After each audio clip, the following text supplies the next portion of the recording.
एक मैन से आप हनुमान बन सकते हैं। जिसका ब्रेन बुढ़ा हो गया उसका शरीर अपने आप बुढ़ा हो जाएगा। ब्रेन जिसका जवान है वो शरीर जवान रहेगा दोस्त। पैदल चलो, सबसे पहली चीज, तुम कुछ नहीं कर सकते, पैदल चलो। सीढ़ियां चढ़ सकते हो, मैं सीढ़ियां चढ़ता हूं, पैदल चलो। ब्रेन को तेज चलाने का सबसे पहला तरीका है अपने आप को चलाओ।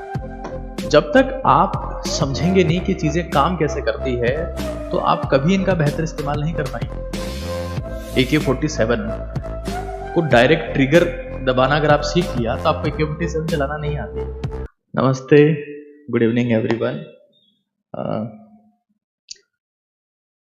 Hopefully I am audible and visible to everyone. देखिए, अगर आप धरती पर पैदा हुए हैं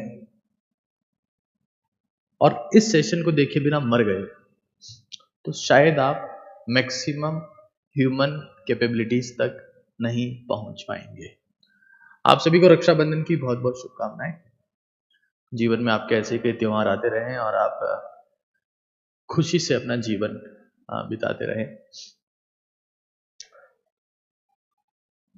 इस सेशन को तैयार करने में मैंने हर उम्र के व्यक्ति का ध्यान रखा है, क्योंकि मैं देख रहा हूं कि अब हिंदुस्तान के बाहर, हिंदुस्तान में भी कई बुजुर्ग लोग भी इसे देखते हैं। तो मैं उन सभी का ध्यान रखते हुए इसकी बात कर रहा हूं।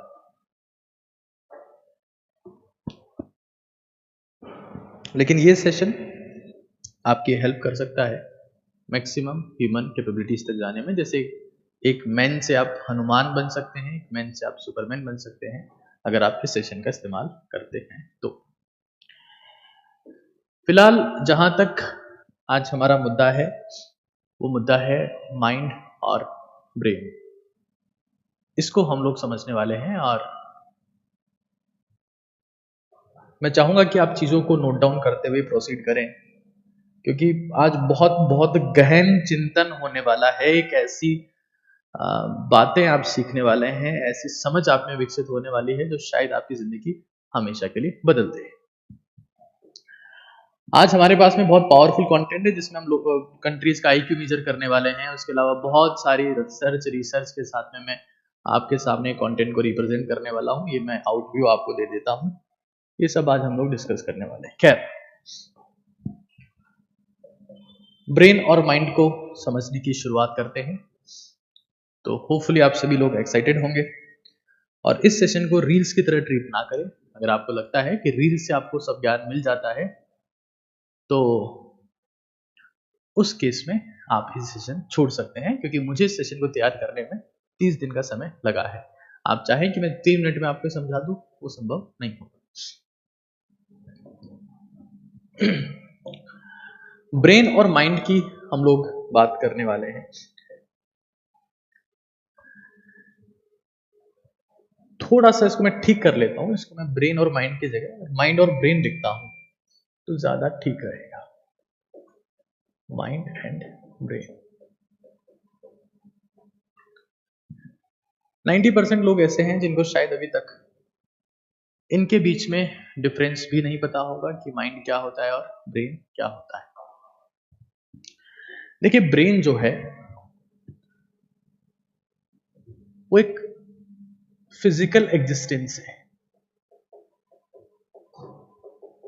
भौतिकी रूप से वो एग्जिस्ट करता है। आप उसको टच कर सकते हैं, आप उसका वेट निकाल सकते हैं, आप उसका वॉल्यूम निकाल सकते हैं। ये हर चीज मेजर की जा सकती है ब्रेन वाले केस में, ठीक है ना। It has the physical existence, मतलब आप उसको टच कर सकते हैं, हाँ, वजन निकाल सकते हैं, वॉल्यूम निकाल सकते हैं। कुल मिला के बोला जाए तो ये हमारी बॉडी का हार्डवेयर है। हार्डवेयर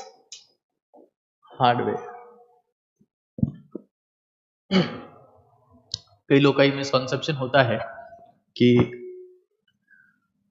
हम लोग हमारे दिमाग का 5% इस्तेमाल करते हैं या 10% इस्तेमाल करते हैं, बट सच ये नहीं है। सच ये है कि हम हमारे ब्रेन का 100% यूज करते हैं, माइंड का हम 5% यूज करते हैं। और वही मैं समझाने की कोशिश आपको कर रहा हूं।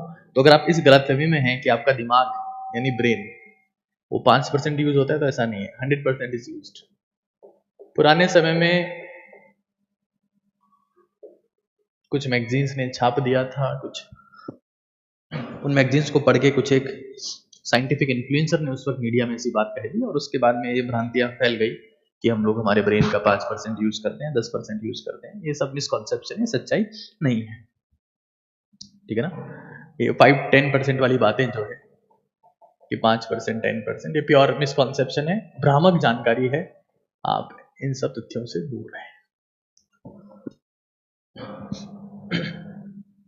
माइंड के साथ में ऐसा नहीं है। माइंड जो है ना, वो हमारे पास में फिजिकली एग्जिस्ट नहीं करता, इट हैज सॉफ्टवेयर। हाँ, माइंड आपके पास में सॉफ्टवेयर, माइंड सॉफ्टवेयर, मैंने बोला ब्रेन हार्डवेयर है, माइंड सॉफ्टवेयर है। और इस सॉफ्टवेयर की सबसे बड़ी बात यह है कि इसका अपग्रेडेशन पॉसिबल है, मतलब आप इसको बेहतर कर सकते हैं। Upgradation is possible. Mind is software. और माइंड हमारा स्मरण है, हमारा चिंतन है, हमारी एकाग्रता है, हमारी समझ है, हमारी जीवटता है, हमारी शक्ति है, हमारा आत्मविश्वास है। माइंड हमारा ध्यान है, हमारी एकाग्रता है।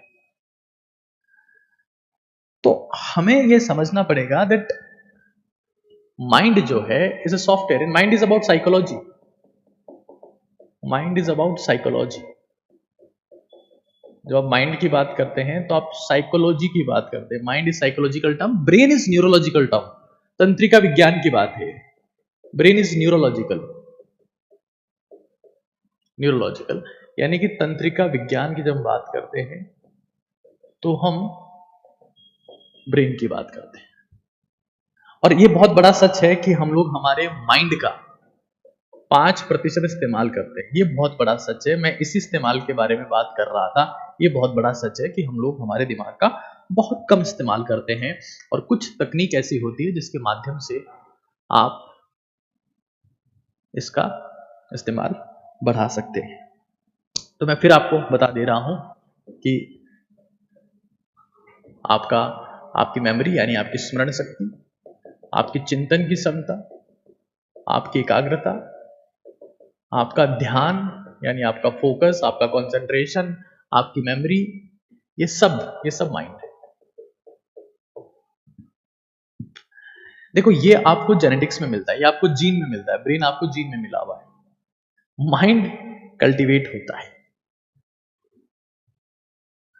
अगर आप खुद के ब्रेन को ठीक करना चाहते हैं तो, क्योंकि मैंने बोला कि इसका फिजिकल एग्जिस्टेंस होता है, तो उसके ठीक करने के रास्ते भी फिजिकल ही है, ठीक है ना। ये मैं बेसिक आइडिया दे रहा हूं, बेसिक इंट्रोडक्शन बता रहा हूं आपको आगे की चीजें समझने के लिए, ताकि आप अपनी जिंदगी में चाहे जिस प्रोफेशन में जाएं, चाहे जिस फील्ड में जाएं, माँ बाप बनेंगे, समाज के जिम्मेदार नागरिक बनेंगे, देश के योग्य युवा बनेंगे, देश के जिम्मेदार नागरिक बनेंगे, तो आप दुनिया को समझा पाए कि हम किस रास्ते पर जा रहे हैं। और अगर आपको लगता है कि आप 30 सेकंड में सब चीजें जान सकते हैं, तो संभव नहीं होगा। आगे देखिए एक बार। अगर आपको ब्रेन को इंप्रूव करना है, ब्रेन इंप्रूवमेंट, तो ब्रेन इंप्रूवमेंट जो है वो फिजिकल चीजों की रिक्वायरमेंट रखता है। Physical improve by the physical things. Physical things बोले तो अपन कुछ डाइट में चेंज कर देंगे, है ना, कुछ वर्कआउट करेंगे तो उससे चीजें चेंज हो जाएगी। बट इसको अगर बेटर करना है तो आपको इंटेलेक्चुअल ट्रेनिंग की जरूरत है। Intellectual training is needed. और मैं फिर कह रहा हूं, इन चीजों को नोट डाउन करिएगा, समझिएगा, पुनः विचार करिएगा, अपने स्तर पर और इंप्रूव करने की कोशिश करिएगा। मेरा काम आपका रास्ता दिखाने का है। उस रास्ते पर चलने की जिम्मेदारी, जज्बा, समर्पण और त्याग और बलिदान की भावना आप में होनी चाहिए। चीजों को समझिए। माइंड और ब्रेन जब तक हम समझेंगे नहीं, हम डायरेक्ट इस्तेमाल की बात करते हैं। जब तक आप समझेंगे नहीं कि चीजें काम कैसे करती है, तो आप कभी इनका बेहतर इस्तेमाल नहीं कर पाएंगे। AK-47 को डायरेक्ट ट्रिगर दबाना अगर आप सीख लिया तो आपको AK-47 चलाना नहीं आती है। उसकी स्ट्रक्चर कैसी है, उसकी डिज़ाइन कैसी है, खराब होने पर क्या करते हैं, बेस्ट यूज़ कैसे कर सकते हैं उसको, और कई चीज़ें होती हैं। खैर, तो होपफुली ये बेसिक जो डिफरेंस है ये आपको समझ में आया होगा। अगर आपको ब्रेन को एक्टिवेट करना है तो फिजिकल थिंग्स से होगा, it can be diet, it can be workout. लेकिन अगर आपको माइंड को इंप्रूव करना है तो इंटेलेक्चुअल ट्रेनिंग की जरूरत होती है। उस इंटेलेक्चुअल ट्रेनिंग की बात मैं करूंगा, ब्रेन इंप्रूवमेंट की बात करूंगा। मैं आज के टॉपिक्स आपको बता देता हूं। ये आज के हमारे टॉपिक्स हैं, conscious versus subconscious mind, IQ, EQ, SQ, AQ, CQ, MQ, wisdom, intelligence, cleverness, Einstein brain versus normal brain, IQ can be increase, food choices, stress, anxiety, depression और मेंटल हेल्थ। तो मुद्दा काफी बड़ा है।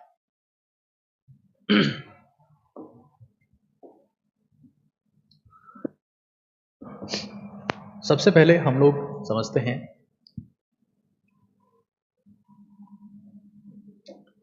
माइंड की बात हम लोग कर रहे हैं, और माइंड में सबसे पहले हम समझ रहे हैं कॉन्शियस माइंड।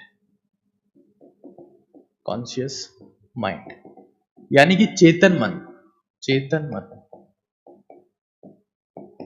दूसरा हमारे पास में है subconscious mind, subconscious mind, subconscious mind यानी कि अवचेतन मन। मैं आपको फिर कह रहा हूं, आप अगर जिंदगी में कुछ वो करना चाहते हैं जो आपसे आज तक नहीं हुआ है, तभी ये सेशन आपके लिए है। अगर आपकी जिंदगी में मोबाइल फोन का इस्तेमाल सिर्फ कच्चा बादाम का डांस देखना है तो आपको वीडियो नहीं देखना चाहिए।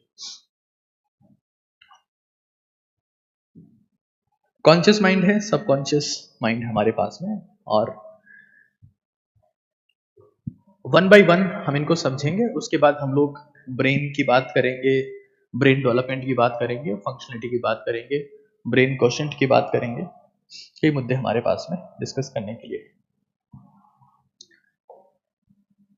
चेतन मन और अवचेतन मन, कॉन्शियस माइंड और सबकॉन्शियस माइंड की बात कर रहे हैं। कॉन्शियस माइंड हमेशा आपको बताता है कि दुनिया भाग रही है, the world is running, world running.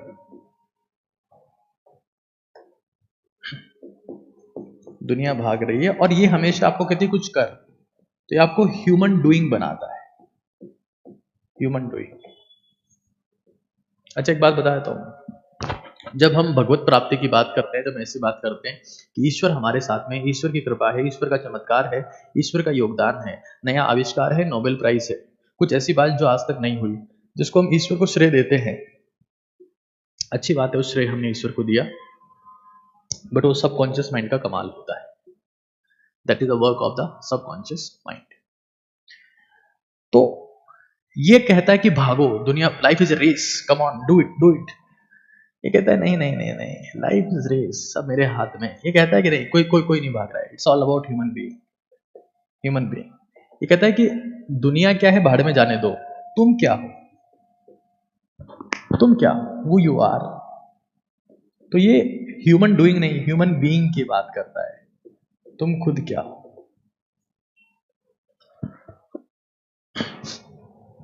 Being that find your talent, आप खुद क्या है। तो हम को ये समझना है कि जब कॉन्शियस माइंड सिर्फ हमारे ब्रेन का 5% है, सबकॉन्शियस माइंड हमारे माइंड का 95% है, तो कैसे हम इसको एक्टिवेट करें जिससे हमारी जिंदगी हमेशा के लिए बदल सके। इस चीज को रट लो, दैट कॉन्शियस माइंड आपको मजदूर बनाएगा, ये आपको मजदूर बनाएगा, लेबरर, मजदूर। जिस भी फील्ड में आप काम करोगे, मजदूर बनाएगा। देखो, दुनिया में हर फील्ड में क्या होता है ना, कोई सी फील्ड हो, जैसे फॉर एग्जांपल एक डॉक्टर है, एक डॉक्टर है, डॉक्टर हर टाइप का होता है, टीचर भी हर टाइप का होता है। एक टीचर ऐसा होगा जो किसी एक अपने घर के मोहल्ले में पढ़ा रहा है, एक टीचर ऐसा होगा जो थोड़ा सा हायर लेवल पर पढ़ाता है, उसको आसपास के लोग जानते हैं, एक टीचर ऐसा होगा जिसको जिले में सब लोग जानते हैं, उसका कुछ लेवल है, एक टीचर ऐसा होगा जिसको नेशनल लेवल पे सब जानते हैं कि यार कुछ है। तो एक टीचर ऐसा हो जिसको इंटरनेशनल लेवल पर लोग जानते हैं कि इसमें कुछ स्किल है, ये कुछ जानता है। जो भी इस दुनिया में एक्सीलेंट है, जो भी ऐसा है कि यार ये तो ईश्वरी कृपा है इसको, उनका सबकॉन्शियस माइंड एक्टिवेट हो रखा है दोस्त। और मैं इसी की बात आज करने वाला हूं।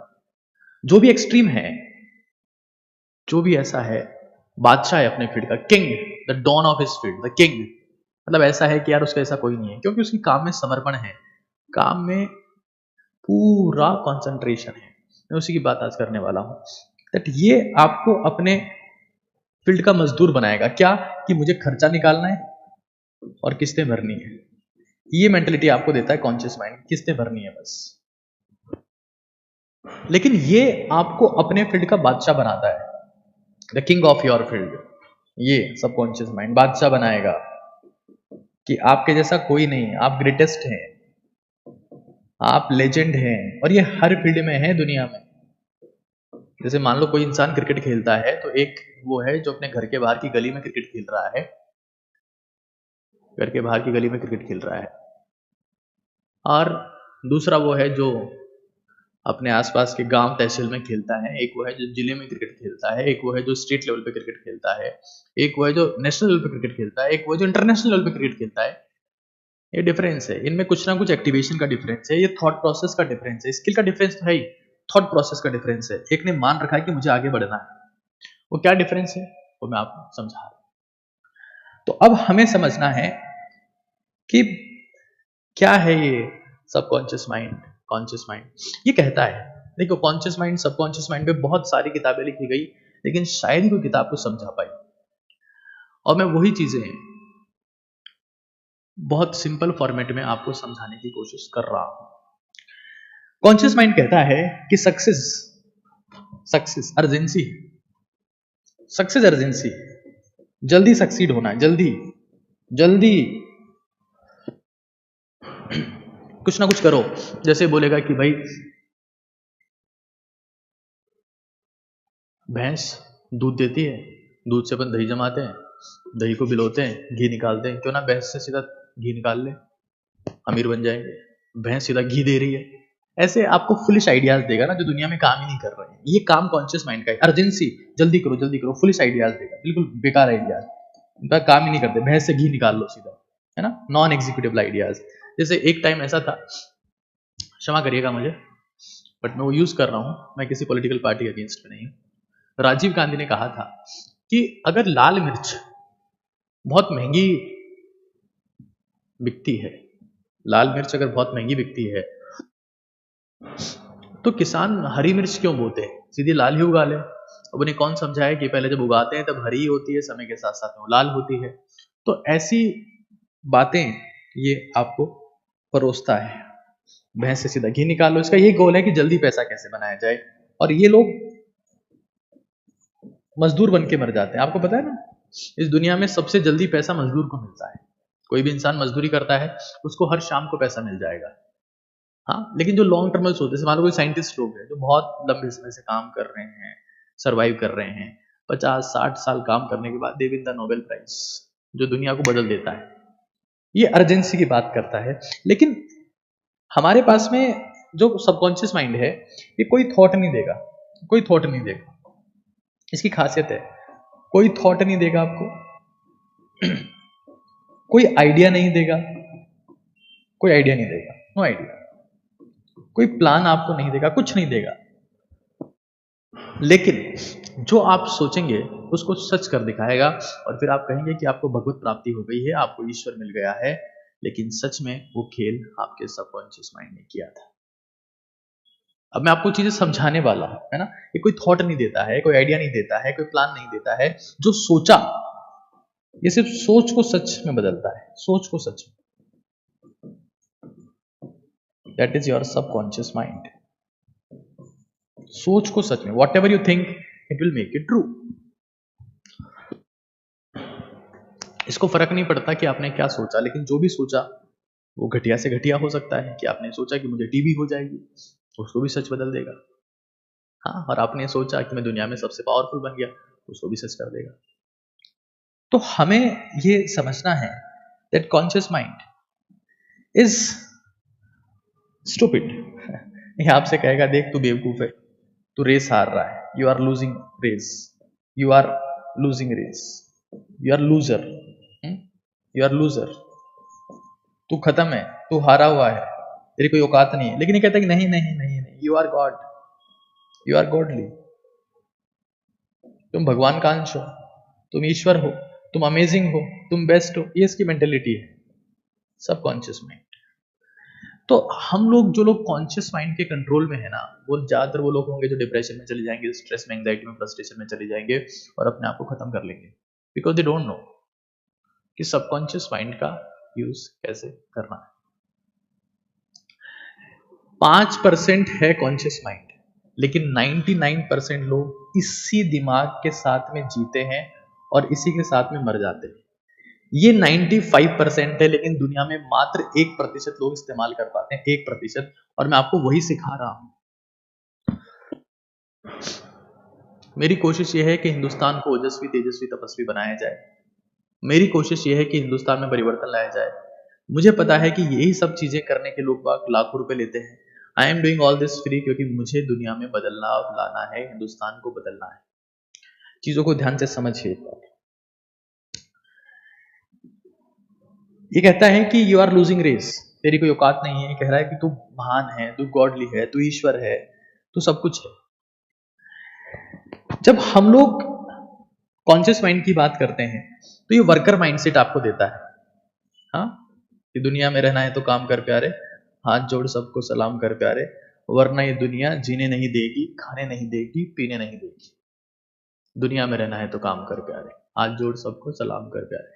वर्कर माइंडसेट कि मुझे जिंदगी में अपना खर्चा निकालना है, जिंदा रहना है, गोवा की एक ट्रिप करनी है और मर जाना है। ये नहीं करेंगे ये लोग। बिग मिशंस होते हैं, बिग मिशंस, जिनका सबकॉन्शियस माइंड एक्टिवेटेड है, they big missions, they win the Nobel prize. ये क्रांति, जितनी भी दुनिया में क्रांति होती है, कहीं ना कहीं वो सबकॉन्शियस माइंड से उसकी शुरुआत होती है। दुनिया में जब परिवर्तन की बात आती है तो that is because of subconscious mind. और आज जो सेशन देख रहे हैं उनमें से जितने भी लोग अपने सबकॉन्शियस माइंड का इस्तेमाल करना आज सीख जाएंगे, और मैं आपको सिखाने वाला हूं, उनका क्रांतिकारी बनना तय है, उनका महान बनना तय है, उनकी जिंदगी में कुछ ऐसा होना तय है जो उनके खानदान में किसी के साथ में नहीं हुआ। ये तय है। अगर मैं कॉन्शियस माइंड की बात करता हूं तो ये सिर्फ एक ही चीज कहेगा, डूइंग डूइंग डूइंग, करो करो करो करो। जबकि ये कहता है कि भाई तू इंसान, you are man and you can become a superman, you can become Hanuman, you can become Shaktimaan if you activate me.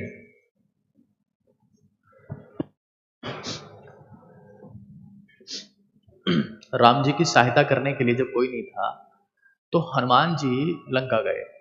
That was the power of subconscious mind. जो पहले डीएक्टिवेटेड थी वो एक्टिवेटेड हो गई। That was the power of subconscious mind. Conscious mind ये आपको जो होते हैं ना अपनी औकात में रहे, ये वो लोग होते हैं जो दूसरों को भी कहते हैं अपनी औकात में रहे और खुद भी अपनी औकात में रह जाते हैं। और सिर्फ 1% लोग अपने सबकॉन्शियस माइंड की पावर को पहचान पाएंगे, जिसको आप भक्ति कहते हो, प्रार्थना कहते हो, अरदास कहते हो, नमाज कहते हो, जो कुछ भी कहते हो, वो मैं आपको कनेक्ट करके बता रहा हूं कि भक्ति और साइकोलॉजी कैसे कनेक्टेड है, कैसे आपको कुछ ऐसे रास्ते बताए गए हैं जिसके थ्रू आप अपने सबकॉन्शियस माइंड को एक्टिवेट कर लेते हैं।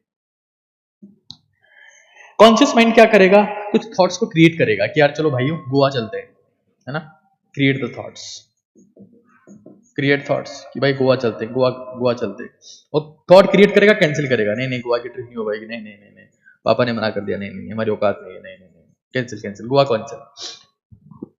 सबकॉन्शियस माइंड ऐसा नहीं करेगा, ये कलेक्टिव इंटेलिजेंस का यूज करेगा और कलेक्टिव इंटेलिजेंस का यूज करते हुए उस प्लान को पॉसिबल बनाएगा कि भाई कैसे गोवा के बारे में सोचा तो कैसे प्लानिंग की जाए, but you must know how to activate this. और मैं ऐसे घटिया तरीके आपको नहीं बताऊंगा एक्टिवेशन के, I will tell you the truth. तो हमें ये समझना है दैट कलेक्टिव इंटेलिजेंस का इस्तेमाल करता है सबकॉन्शियस माइंड और उसको पॉसिबल बनाता है।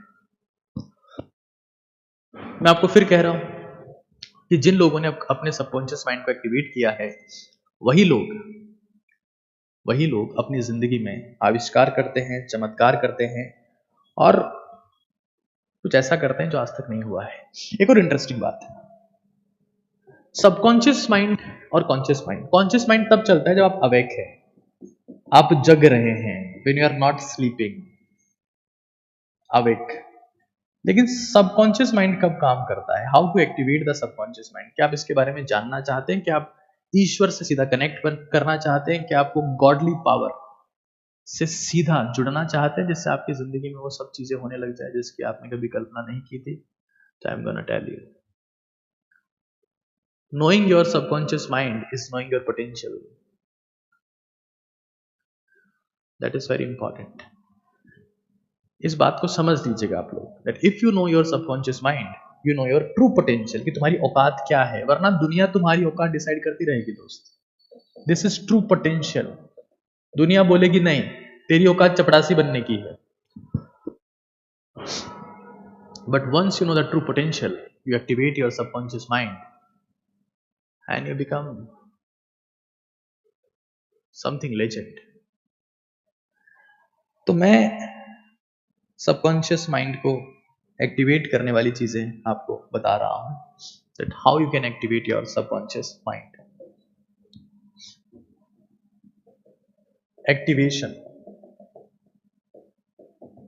ऑफ सबकॉन्शियस माइंड, SCM, इसको हम कैसे एक्टिवेट कर सकते हैं? ध्यान से समझिए, नोट डाउन करिए। मैं कई बार अगर मैं सिर्फ चीजें चिल्ला चिल्ला के बोलूंगा तो उससे कुछ फर्क नहीं पड़ेगा। ये वो कंटेंट है जो आपकी जिंदगी को हमेशा के लिए बदल सकता है। सबकॉन्शियस माइंड को एक्टिवेट कैसे करें? सबसे पहली जरूरत है अपने चेतन मन को शांत करना है। अपने चेतन मन को शांत करना है। एक ही माइंड काम कर सकता है, या तो कॉन्शियस या सबकॉन्शियस। अगर आप खुद के कॉन्शियस माइंड को, क्योंकि कॉन्शियस माइंड हमेशा आपके दिमाग में कुछ ना कुछ अंधाधुंध विचार फेंकता रहेगा, अगर आप खुद के कॉन्शियस माइंड को शांत नहीं कर सकते तो आप कभी भी खुद के सबकॉन्शियस माइंड को एक्टिवेट नहीं कर पाएंगे। और यही काम मेडिटेशन करता है। कई बार हम बातें करते हैं ना कि यार मेडिटेशन से ये हो गया, मेडिटेशन से वो हो गया। When you are doing meditation, इसके ऊपर मैं एक पूरा सेशन ले चुका हूं, that activates your subconscious mind. और शायद बहुत सारे लोगों ने उस सेशन को देखा है। Being calm is the first and the most important thing when we talk about subconscious mind। एक इंपॉर्टेंट पहलू है नाम जप करना। नाम जप करना। अगर आप मेडिटेशन नहीं कर पाते, आपको लगता है कि नहीं ये चीजें हमसे नहीं हो सकती, तो आप नाम जप करके, हमारे प्रेमानंद महाराज आए दिन आते हैं और कहते हैं कि राधा नाम जपो। जरूरी नहीं कि आप राधा नाम जपो, आप अपने पेरेंट्स का नाम भी जप सकते हैं। मैं सच कह रहा हूं, आपके पेरेंट्स के नाम में, आपके पिता के नाम में उतनी ताकत है जितनी कि राम में थी, और आपके माता के नाम में उतनी ताकत है जितनी कि राधा में थी। आप एक बार करिए और पूरी शांति से। जैसे मेरी माता जी का नाम हेमलता है, तो मैं कहता हूं हे लता। मैं मात्रा पे भी ध्यान दे रहा हूं और हर चीज पे फोकस करते हुए नाम ले रहा हूं। इससे मेरा कॉन्शियस माइंड सिर्फ एक चीज में कॉन्सेंट्रेट हो रहा है और बाकी सब थॉट्स गायब हो रहे हैं। आप अगर ये चीज कर सकते हैं, नाम जप कर सकते हैं, इससे ये चेतन मन को शांत करने का एक तरीका है। एक तरीका है, आप जिंदगी में कहां पहुंचना चाहते हैं। हार्वर्ड में एक सर्वे हुआ, यूएस में एक सर्वे हुआ, और वो सर्वे ये कहता है कि जिन लोगों की जिंदगी में क्लियर था कि वो कहां पहुंचना चाहते हैं, मेरा क्लियर है कि मुझे 10 करोड़ लोगों की जिंदगी को टच करना है, उनकी लाइफ में इम्पैक्ट लाना है, उनकी जिंदगी को बदलना है। और ये मैंने डिसीजन आज के 5 साल पहले लिया था कि मुझे 10 करोड़ लोगों को टच करना है एटलीस्ट।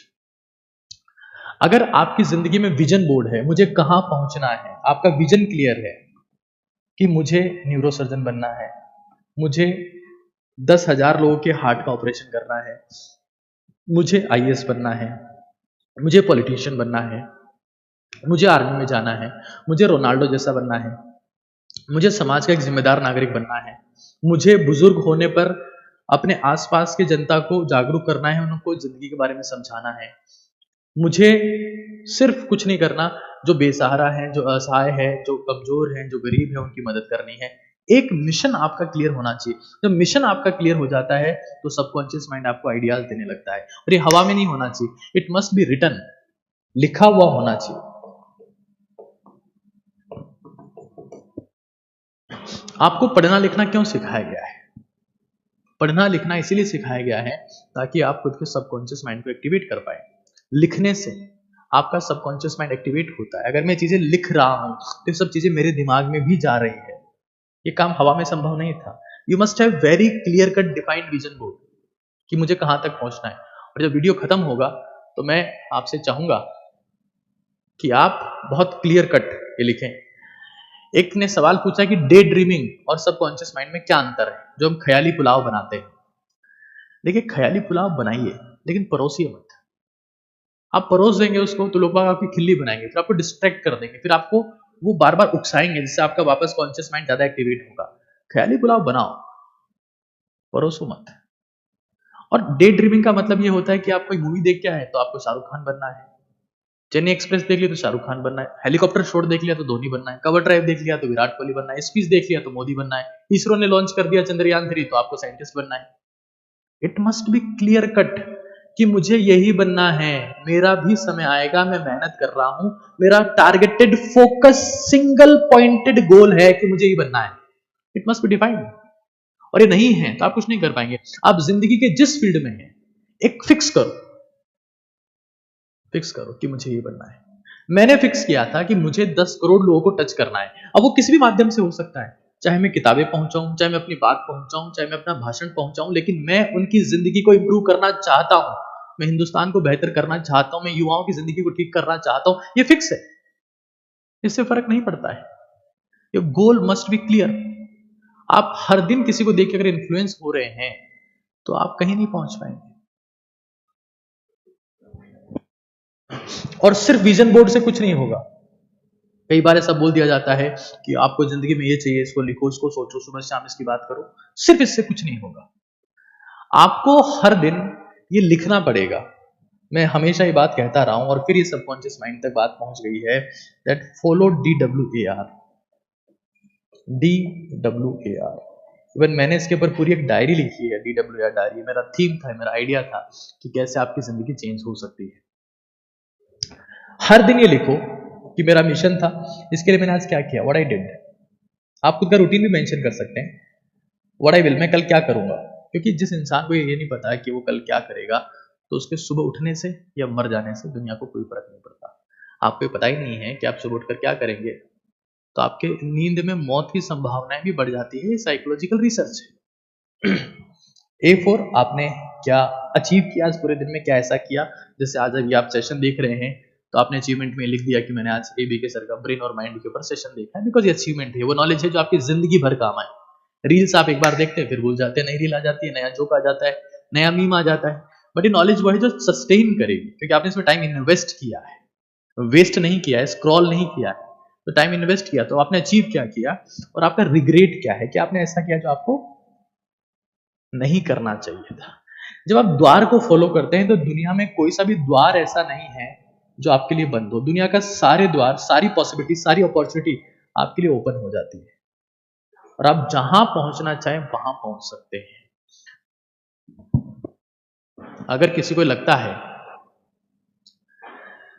कि आज कोई सक्सेसफुल है, कल कोई दूसरा सक्सेसफुल है और उसको देख के तुम उसकी कॉपी करने लगे, तुम कहीं नहीं पहुंच पाओगे। कौन कितने घंटे सोता है ये उसकी जेनेटिक्स पे डिपेंड करता है दोस्त। निकोला टेस्ला कितने घंटे सोया, आइंस्टाइन कितने घंटे सोया, ये सब सेकेंडरी बातें हैं, ठीक है। और हमें ये समझ लेना है कि ये सब सेंसलेस चीज है। इसके ऊपर मैंने पूरी एक बुक बनाई है, पूरी एक बुक बनाई है, और आज उसको हिंदुस्तान के कई हजार स्टूडेंट्स फॉलो भी करते हैं। ठीक, खैर एक तरीका और है जिससे आप खुद के सबकॉन्शियस माइंड को एक्टिवेट कर सकते हैं, वो है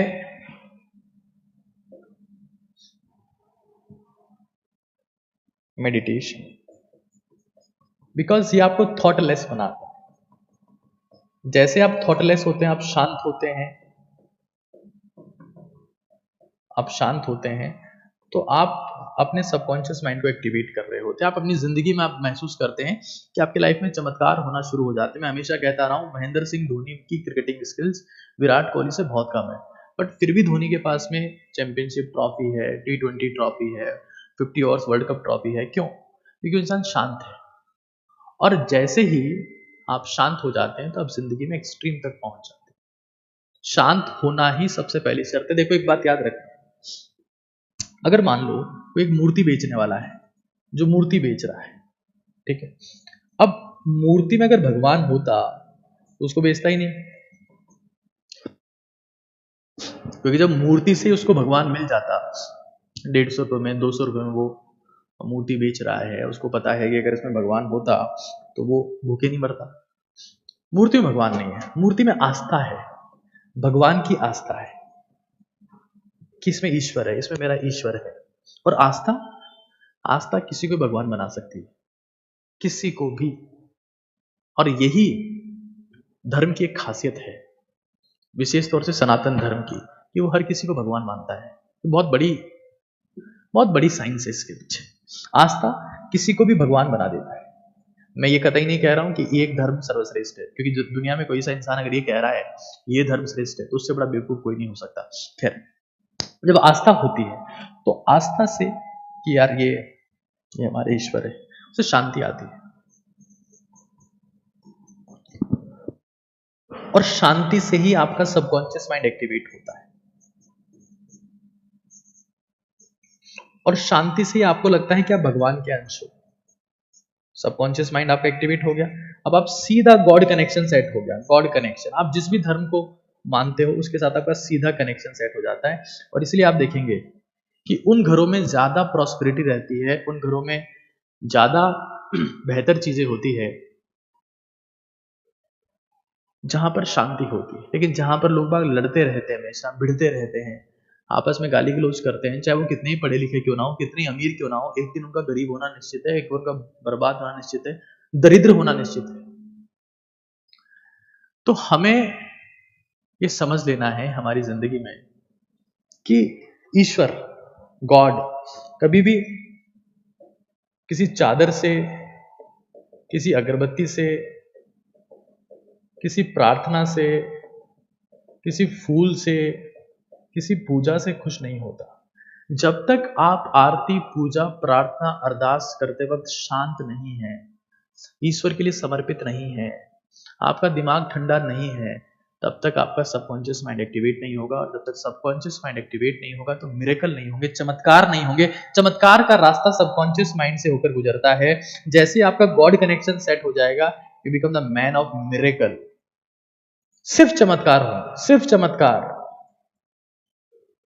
सिर्फ चमत्कार। लेकिन पहली शर्त है, अपने आप को शांत किया जाए, बिल्कुल शांत किया जाए। हमें यह समझ लेना है कि जिंदगी में अगर आप शांत हो गए तो आप अपने आप बहुत लोगों से एक साथ आगे निकल जाते हैं, जैसे आप खुद को शांत कर लेते हैं सिर्फ उस केस में, सिर्फ उस केस में।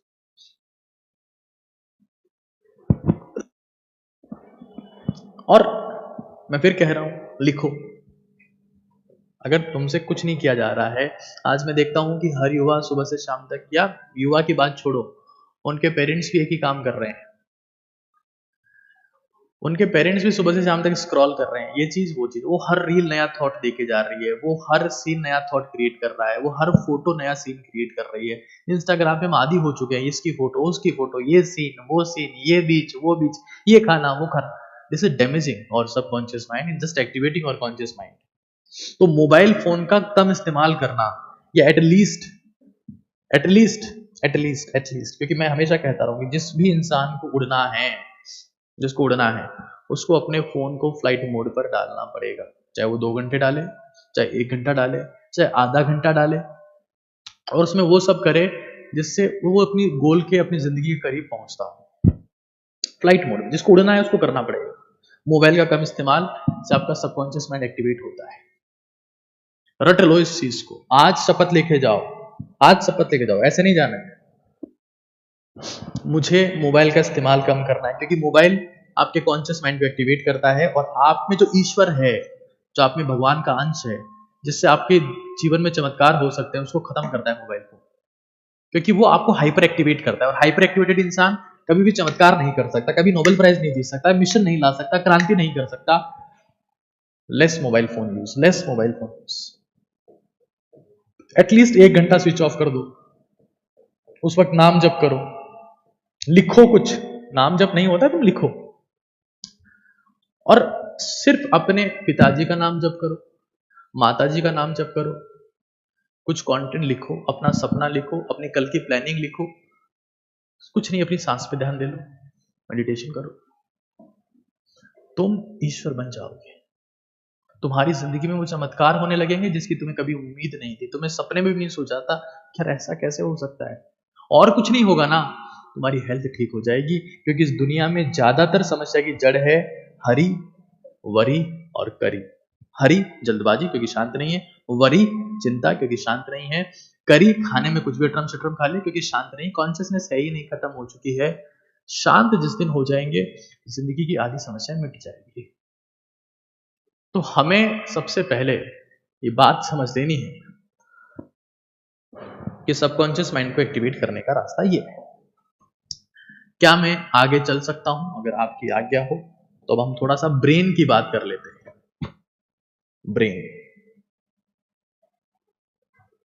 Brain development.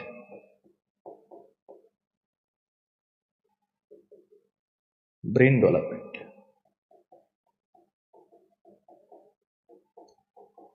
और फिर मैं कुछ क्वेश्चंस की बात करूंगा, कुछ क्वेश्चंस जहां से सेशन इंटरेस्टिंग होना शुरू होगा, और कुछ फंक्शनलिटी इंप्रूवमेंट की ब्रेन की फंक्शनलिटी कैसे इंप्रूव हो सकती है उसकी बातें हम लोग करेंगे।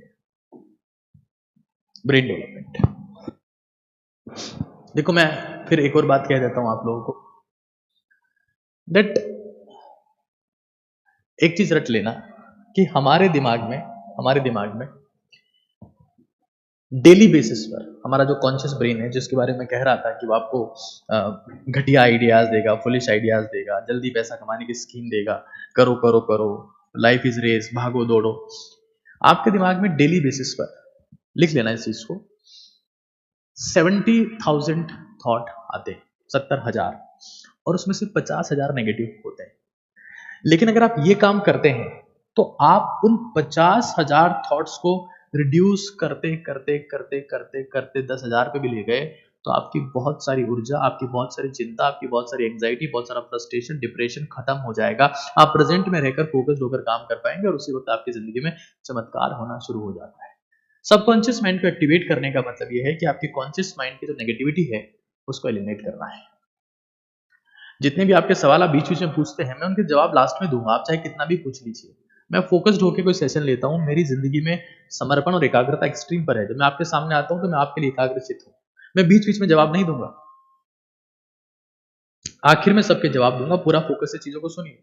कॉन्शियस माइंड आपको डेली बेसिस पर 70,000 थॉट देता है, 70,000, जिसमें से 50,000 नेगेटिव, 50,000 नेगेटिव, और वो ऐसे थॉट्स हैं जो आपको खाए जा रहे हैं। आप खाना खा रहे हैं, पच नहीं रहा है, बॉडी बन नहीं रही है, दिमाग काम नहीं कर रहा है, सिर्फ फ्रस्ट्रेशन, सिर्फ स्ट्रेस, सिर्फ फ्यूचर की चिंता, सिर्फ पास्ट का टेंशन कि मेरा ब्रेकअप हो गया, मेरे साथ ये हो गया, मेरे साथ वो हो गया, मेरे घर वालों ने मेरा साथ नहीं दिया, मेरी औलाद किसी काम की नहीं, मेरी औलाद निकम्मी है, मेरा भविष्य का क्या होगा, बीमारी होगी तो क्या होगा, मेरा इंश्योरेंस कहाँ है, पता नहीं, जमाने भर की चीज। शांत नहीं है आप। कुछ लोग ऐसे जिनके पास में बहुत कुछ है फिर भी चिंता में है, हमेशा टेंशन में है, शांति उनकी जिंदगी में बची ही नहीं। बिकॉज उनका कॉन्शियस माइंड एक्टिवेट हो रखा है और सबकॉन्शियस माइंड खत्म है। लेकिन कुछ लोग ऐसे जिनके पास में कुछ नहीं है, वो फिर भी सुपर शांत है और उनके साथ में कुछ नेगेटिव होता भी नहीं है, because they have connected with the god. ईश्वर के साथ में उनका कनेक्शन है। खैर, ब्रेन डेवलपमेंट की कुछ बातें करते हैं। ब्रेन डेवलपमेंट कैसे हुआ, क्या हुआ, ब्रेन क्या है, उसको समझते हैं हम लोग वन बाय वन, और फिर चीजें आगे प्रोसीड करते हैं। देखिए, एक बहुत इंटरेस्टिंग बात मैं आपको बता देता हूं। ये कुछ ब्रेन्स हैं, यहां आप देख सकते हैं।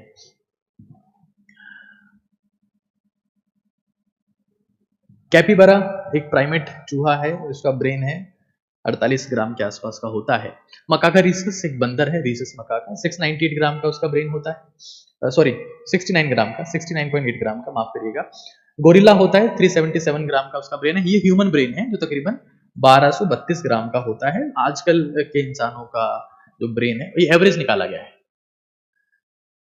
दुनिया की। हाँ, अभी लोग फिर वही बात आ गई कि गुरु बताते हैं कि 84,000 विचार आते हैं, 50,000 से या 60,000 से 80,000 के बीच में विचार आते हैं on the basis of the activation of your brain. 70,000 मैंने एवरेज ले लिया है ना। और ये नॉन प्राइमेट एलिफेंट है, एलिफेंट जिसका माथा 2848 ग्राम का है, यानी सबसे भारी है। तकरीबन 3 किलो का ब्रेन है इसका, हाथी का सबसे भारी है। लेकिन ब्रेन कितना बड़ा है, कितना मोटा है, उससे फर्क नहीं पड़ता। नंबर ऑफ न्यूरॉन्स मैटर करते हैं। यहां पर 16.3 बिलियन न्यूरॉन्स हैं और यहां न्यूरॉन्स काफी कम है। हाथी में आप देख रहे हैं 5.59 बिलियन न्यूरॉन्स है। इंपॉर्टेंट चीज ये है कि सिर्फ न्यूरॉन का भी खेल नहीं है। तो आप ये कह सकते हैं कि सर, दो इंसान जिनमें सेम नंबर ऑफ न्यूरॉन्स हैं, उनकी इंटेलिजेंस से डिफरेंट कैसे है? तो that is because of neuroplasticity, integration of the neurons, pathways बनते हैं, उसकी अपन चर्चा करेंगे। लेकिन मैंने कुछ बेसिक आइडिया आपको दिया है किस तरीके से चीजें चलती है। फिर यहां समझिए,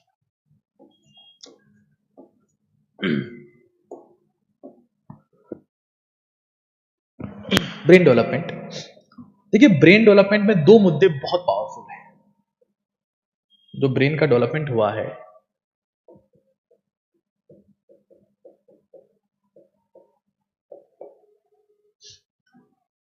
एक इंसान की वैरायटी है जिसको हम कहते हैं होमो इरेक्टस।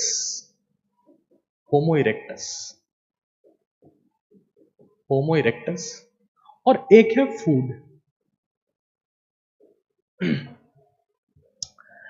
अगर आप एंथ्रोपोलॉजी पढ़ेंगे या आप ह्यूमन इवोल्यूशन पढ़ेंगे तो आप ये देखेंगे कि पहले जब इंसान के पूर्वज 4 पैरों पे चलते थे, मतलब उनके हाथ भी नीचे टिके रहते थे और पैर तो ऑब्वियस सी बात है टिके हुए हैं, तो उस वक्त ब्रेन का इतना फास्ट डेवलपमेंट नहीं होता था। लेकिन समय के साथ साथ में ऐसा हुआ, पहले हाथों का यूज चलने में कम हुआ। पहले इंसान झुक के चलता था, फिर धीरे धीरे भाई पहले नीचे चल रहा है, फिर समय के साथ हाथ ऊपर उठ के झुक के चलने लगा, फिर धीरे धीरे बिल्कुल सीधा हो गया। इरेक्टस मतलब होता है सीधा खड़े होना। ये सीधा खड़े होने वाला इंसान है, होमो इरेक्टस, सीधा खड़ा हो गया। और जब ये सीधा खड़ा हुआ तो जब 4 चीजें, 2 हाथ 2 पैर, जो एनर्जी कंज्यूम कर रहे थे चलने में, उससे कम एनर्जी कंज्यूम होने लगी और वो जो एनर्जी बच गई थी उससे ब्रेन डेवलपमेंट होने लगा। आप ये देखेंगे कि इंसान का brain development, cranial capacity development, खोपड़ी का डेवलपमेंट होमो इरेक्टस के बाद में बहुत तेजी से हुआ, स्पीड अप बहुत तेजी से होने लगा। क्यों? क्योंकि अब 2 पैर ही एनर्जी कंज्यूम कर रहे थे और इंसान तेजी से चल पा रहा था। एनर्जी का बहुत बड़ा रोल है ब्रेन को डेवलप करने में, एक चीज। दूसरी बात, पैदल चलना उतना ही जरूरी है। आप पैदल चल रहे हैं अगर, तो भी आपके लेग की मसल्स आपकी खोपड़ी तक ब्लड पहुंचाती है। खैर, उसकी चर्चा अपन आगे करेंगे। एक फूड है,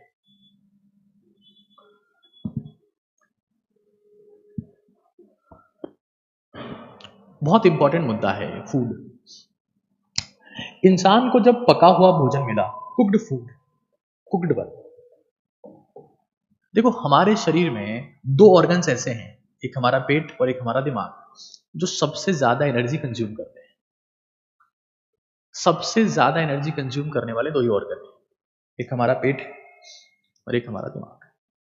कुछ लोग ऐसे होते हैं सिर्फ खाते हैं, खा खा के भूल गए। उनसे आप एक सिंपल सा सवाल पूछो, उनका माथा काम नहीं करता, बिल्कुल फ्यूज है, खाते हैं बस। हाँ, जैसे पहलवान लोग होते हैं ना, उनका माथा भी कम काम करता है। जब इंसान को पहली बार पका हुआ भोजन मिला, ऐसा खाना जो आसानी से पच जाता था, जैसे उसने खाया, खाना पच गया, अब ब्लड फ्री हो गया, तो ब्लड फ्री होते ही वो ब्रेन की तरफ जाने लगा और बाकी ब्रेन में डेवलपमेंट शुरू हुआ। क्योंकि ब्लड जो है आपके शरीर का या तो पेट में रहेगा या माथे में रहेगा। खाना खा लिया तो नींद क्यों आती है? इसलिए आती है क्योंकि ब्लड जो है वो ब्रेन से हट गया है। तो ब्रेन डेवलपमेंट में सबसे मेजर रोल है पैदल चलने का, दूसरा हल्का खाना खाने का, और इसको रट लेना। और आज भी वो उतना ही इंपॉर्टेंट है। मान लिया आज सबके पास में ब्रेन सेम है, लेकिन अगर उस ब्रेन को एफिशिएंट बनाना है तो दो चीजें करनी पड़ेगी, पैदल चलना पड़ेगा, खून ऊपर जाएगा, और हल्का खाना खाना पड़ेगा। रट लेना इस चीज को। अगर आप हल्का खाना नहीं खाएंगे तो आपका ब्रेन एफिशिएंटली काम नहीं कर सकता है, इसको रट लो। एक और चीज देखो, एक और चीज देखो, देखो ब्रेन जो है ना, थोड़ा सा साइंटिफिक हो रहा हूं मैं हल्का सा, और इससे आपको मजा आएगा चीजों को समझने में। ब्रेन हम देख नहीं सकते क्योंकि पुराने जमाने के इंसान थे, वो तो मर चुके हैं, उनके ब्रेन भी खत्म हो चुके हैं, डैमेज हो चुके हैं। उनकी खोपड़ियां मिली है, क्रेनियम, इसको बोलते हैं क्रेनियम, खोपड़ी, क्रेनियम। और खोपड़ी जो होती है ना, इसकी कैपेसिटी होती है, ये खोपड़ियां मिली है, इसकी कैपेसिटी को सीसी में मेजर करते हैं। क्रेनियल कैपेसिटी को वॉल्यूम में मेजर करते हैं, उसको भी सीसी बोलते हैं। सीसी मतलब सेंटीमीटर क्यूब, मतलब 1 ml। जैसे मान लो ये बोला हमने किसी की खोपड़ी 1200 सीसी की है, मतलब कितने ml की है? 1200 ml की। मतलब ऐसा दिमाग जिसका वॉल्यूम 1200 ml के आसपास है, वो इस खोपड़ी में समा सकता है। शांति से समझिएगा चीजों को एक बार। ये एक बहुत मेजर चीज है जो आपको समझना जरूरी है। ये एक आप ग्राफ देखिए, ये यहां पर ब्रेन कैस वॉल्यूम दिया हुआ है, मतलब खोपड़ी के वॉल्यूम की बात कर रहे हैं, खोपड़ी का वॉल्यूम है। जितना खोपड़ी का वॉल्यूम होगा उतना ही तेज होगा इंसान। लिख लेना, मोटे माथे का, जिसका माथा बड़ा होता है ना, कहते हैं ना, सर बड़ा सरदार का, पैर बड़ा गंवार का। अगर आपका खोपड़ी का वॉल्यूम ज्यादा है तो उसमें बड़ा ब्रेन आएगा, और बड़ा ब्रेन आएगा तो वो फास्ट काम करेगा। बिल्कुल वैसा ही है जैसे सुपर कंप्यूटर्स बहुत बड़े होते हैं, कैलकुलेटर छोटा सा होता है। हाँ, सुपर कंप्यूटर बहुत बड़ा होता है, उसकी प्रोसेसिंग पावर बहुत ज्यादा है, लेकिन कैलकुलेटर के पास में प्रोसेसिंग पावर नहीं है। ठीक है, हुआ क्या, एक जना पूछ रहा है सर आप भी तो पहलवान है। देखो भाई, मैं खाना, फूड, मतलब ये रहा मेरा खाना, ये डाइल्यूट फॉर्म में मेरा खाना रहता है। 99% time I eat dilute food, और मेरा ये मानना है कि भाई dilute food my brain works better. और ये मैंने फील भी किया है। अगर 4 रोटी बाजरे की खा ली, दिमाग काम नहीं करेगा। अच्छा तुमने याद दिला दिया, यहां समझो, खोपड़ी का वॉल्यूम, ब्रेन ज्यादा बड़ा, फास्ट काम करेगा। 3 मिलियन साल पहले, यानी तकरीबन 30 लाख साल पहले की बात है। ये ब्रेन की कैपेसिटी थी तकरीबन 500 सीसी के आसपास, 500 सीसी के आसपास। समय के साथ साथ कैपेसिटी बढ़ने लगी। क्यों बढ़ रही है? क्योंकि क्या हो रहे हैं यहां पर, ये क्लाइमेट चेंजेस हो रहे हैं। आप देख रहे हो क्लाइमेट चेंजेस का ग्राफ भी बढ़ता जा रहा है, ऐसे जा रहा है यूं। और जैसे जैसे क्लाइमेट चेंजेस का मतलब टफ कंडीशंस हो रही है। टफ कंडीशन जब होती गई तो इंसान का ब्रेन डेवलप होता गया, क्रेनियल कैपेसिटी बढ़ती गई, इंटेलिजेंसी बढ़ती गई। और मुझे अफसोस होता है कि आज वही लोग टफ सिचुएशन से भाग रहे हैं। अरे भाई, हमारे को तेज दिमाग मिलने में टफ सिचुएशंस का बहुत बड़ा रोल है, बहुत बड़ा रोल है। और टफ सिचुएशंस की वजह से हम इंटेलिजेंट बने। इवन ये तक देखा गया, रट लेना इस चीज को, जिसके माँ बाप ने ज्यादा संघर्ष किया होता है उनकी औलाद ज्यादा इंटेलिजेंट होती है, क्योंकि डीएनए के पास में, ब्रेन के पास में मैसेज जाता है कि भाई हालात सही नहीं है, इनके माँ बाप संघर्ष कर रहे थे, औलाद भी संघर्ष करेगी, औलाद को ब्रिलियंट बनाओ। तो ऐसी जो औलाद है जो अय्यास करते हुए माँ बाप से पैदा हुई है, जिनको ना कुछ जिंदगी में कुछ करना ही नहीं पड़ा, चांदी की चम्मच लेके पैदा हुए, उनकी औलाद भी कोई खास उखाड़ नहीं पाती इस दुनिया में।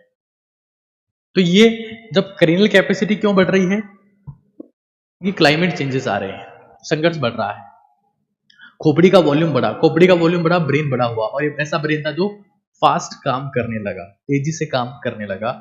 और मैं आपको बता रहा हूं कि हमारे से पहले कुछ ऐसे ह्यूमंस थे जिनका ब्रेन बहुत बड़ा था, उनका नाम था क्रोमैग्नन। वो हमारे से पहले हुआ करते थे, जिनका ब्रेन 1600 सीसी का था, मतलब 1.6 लीटर, यानी कि 1600 ml। इतना बड़ा ब्रेन था उनका, मतलब खोपड़ी का साइज, जितनी खोपड़ी का साइज होगा उतने अंदर माल होगा, माल था अंदर में, बहुत ज्यादा था वो। लेकिन दिक्कत हो गई जब ये बहुत हमसे पहले थे। ये इवोल्यूशन की शर्त क्या है, लगातार बढ़ते चलो, आगे बढ़ते चलो। तो बहुत तेज हो गए तो, अरे अल्बर्ट आइंस्टाइन वाले बच्चों यहाँ देखो, बीच में तुम मत बोला करो यार, थोड़ा शांति से देखा करो चीजें। अल्बर्ट आइंस्टाइन जो है ना, उसका ब्रेन जो था वो नॉर्मल ब्रेन से छोटा था, है ना। ये रिसर्च का पॉइंट बता रहा हूं, उसको डिस्कस करेंगे अभी। The myth about the Albert Einstein brain, initially it was assumed that Albert Einstein brain was bigger in size, ठीक है ना। It is natural to assume, ये मतलब मानना स्वाभाविक है क्योंकि उसमें तेज दिमाग था। लेकिन सच्चाई ये है कि आइंस्टाइन का ब्रेन जो था वो नॉर्मल इंसान से छोटा था, smaller than the normal brain. अब वो दिमागी रूप से क्यों तेज था, इसको अपन डिस्कस करेंगे। बेटा पहले वन बाय वन चीजों को समझते चलो, चीजों को समझोगे तो तुम्हारी जिंदगी में क्लैरिटी आएगी। 1600 सीसी क्रोमैग्नन का हो गया भाई, दिमाग बढ़ता रहा भाई। प्रकृति को ऐसा लगा कि जिनके दिमाग तेज हैं वो जिंदा रह पा रहे, और बढ़ते खोपड़ी बहुत बढ़ा दी, क्रोमैग्नन पहुंच गए 1600 सीसी पे। अब दिक्कत हो गई, अब होने लगा पोस्टपार्टल हेमरेज।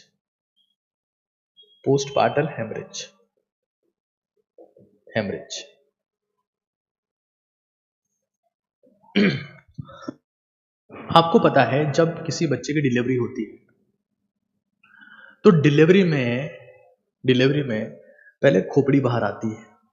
डिलीवरी जब बच्चा पैदा होता है तो सबसे पहले जो उनकी माताजी होती हैं, उनके गर्भाशय से, उनके यूट्रस से, उनकी विजाइना से सबसे पहले खोपड़ी बाहर आती है। और जब खोपड़ी बाहर आ रही थी, इतनी बड़ी खोपड़ी थी, तो उस केस में ब्लीडिंग बहुत ज्यादा हो रही थी, और ऐसी मदर्स की डेथ हो जा रही थी जिनके बच्चे बहुत ज्यादा बड़े ब्रेन वाले थे, क्योंकि उस वक्त हॉस्पिटल्स नहीं थे, बचाने की सुविधाएं नहीं थी। तो बच्चा पैदा तो हो गया, लेकिन उसकी माँ मर गई। तो बच्चे का ध्यान कौन रखेगा, उसको दूध कौन पिलाएगा, वो सर्वाइव कैसे करेगा। तो वो माँ मर गई, तो कुछ टाइम बाद में बच्चा भी मर गया। फिर ऐसे कई लोग पैदा हुए, माँ मरी, बच्चा मर गया। लेकिन उन्हीं क्रोमैग्नन्स में से कुछ लोग ऐसे थे, कुछ बच्चे ऐसे थे जिनकी खोपड़ी थोड़ी छोटी थी, तो माँ से ब्लीडिंग कम हुई। जब ब्लीडिंग कम हुई तो माँ जिंदा रही तो उसको दूध मिला, जब दूध मिला तो बच्चा जिंदा रहा, और वो एक नई स्पीसीज बन गए जिसको हम लोग होमो सेपियंस कहते हैं। अपन लोग हैं होमो सेपियंस। हमसे भी ज्यादा बुद्धिमान लोग मर चुके हैं, इसलिए कहते हैं जिंदगी में बैलेंस जरूरी है। अति हर चीज की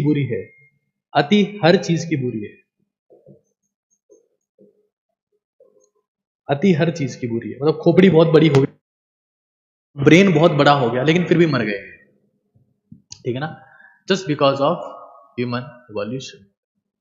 इनके खिलाफ हो गया, प्रकृति इनके खिलाफ हो गई और ये मर गए। आप समझ पा रहे हैं। और आज हम सभी लोग यहाँ पर जो सेशन सुन रहे हैं, देख रहे हैं, इनको पढ़ रहे हैं, हम होमो सेपियंस है। क्या हम क्रोमैग्नन से ज्यादा इंटेलिजेंट है? नहीं, लेकिन हम क्रोमैग्नन से ज्यादा फिट हैं सरवाइव करने के लिए, और यही बात डार्विन ने कही थी, सर्वाइवल ऑफ फिटेस्ट। ना इंटेलिजेंट सर्वाइव करता है, ना महान बुद्धिमान सर्वाइव करता है, ना भोंदू इंसान सर्वाइव करता है, ना बहुत लंबा सर्वाइव करता है, ना बहुत छोटा सर्वाइव करता है, ना बहुत मोटा सर्वाइव करता है, ना बहुत पतला सर्वाइव करता है। Survival of fittest. इसीलिए इसीलिए दुनिया में सर्वाइव वही करेगा जो फिट है, होमो सेपियंस सेपियंस। और आज अगर हमारी बात की जाए तो हमारी क्रेनियल कैपेसिटी 1250 से 1450 तक खींच के आप मान सकते हो कि हमारे जो खोपड़ी है वो 1.25 लीटर से 1.45 लीटर के आसपास की, मतलब अगर हमारी खोपड़ी से ब्रेन को बाहर निकाल दें उसमें पानी भरें तो इतना ही पानी हम भर पाएंगे, that is 1.25 litre to 1.45 litre. खैर, एक आइंस्टाइन, मैं आज आईक्यू की बात भी करने वाला हूं, मैं बहुत जल्दी आपको एक ऐसा मैप दिखाने वाला हूं जो आईक्यू मैप है, उसकी चर्चा भी हम लोग करने वाले हैं। इंडिया कहाँ स्टैंड कर रहा है, दुनिया में हम क्यों पीछे हैं, या दुनिया में जो आगे हैं वो क्यों हैं, हम कितना आगे निकल पाएंगे, बहुत सारी बातें करने वाले हैं। फिलहाल हम आइंस्टाइन की बात कर लेते हैं। ये रहा आइंस्टाइन, कि क्यों वो इंसान इतना आगे चला गया। यहां देखिए,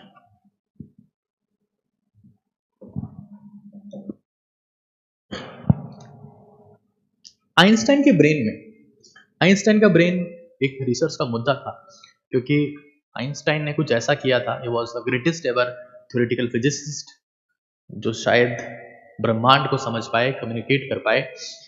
आइंस्टाइन के ब्रेन में आइंस्टाइन के ब्रेन में जो एक इंटरेस्टिंग चीज थी वो क्या थी कि उसका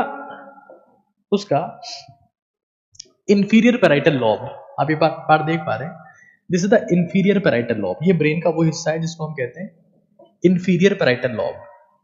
ये वाला जो हिस्सा है ना, ये साइड वाला, ये वाला साइड वाला हिस्सा, इधर वाला साइड वाला, इसको बोलते हैं पैराइटल, है ना, पैराइटल वाला एरिया है।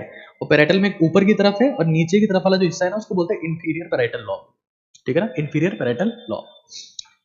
ये बहुत बड़ा था, ये लार्ज था उसका, आइंस्टाइन का। क्यों? क्योंकि उसमें पैराइटल ओपरकुलम, ये जो पार्ट जो है ना, ये वाला, ये मिसिंग था, ये था ही नहीं। तो ये जो इंफीरियर पैराइटल लॉब, ये बहुत बड़ी हो गई थी, ये इतनी बड़ी थी उसमें, इंफीरियर पैराइटल लॉब। और ये वो हिस्सा है जो हमारी दो चीजों को कंट्रोल करता है, एक लैंग्वेज और एक मैथमेटिक्स। और आइंस्टाइन इसी बात का के लिए जीनियस है, आइंस्टाइन इसी बात के लिए जीनियस है।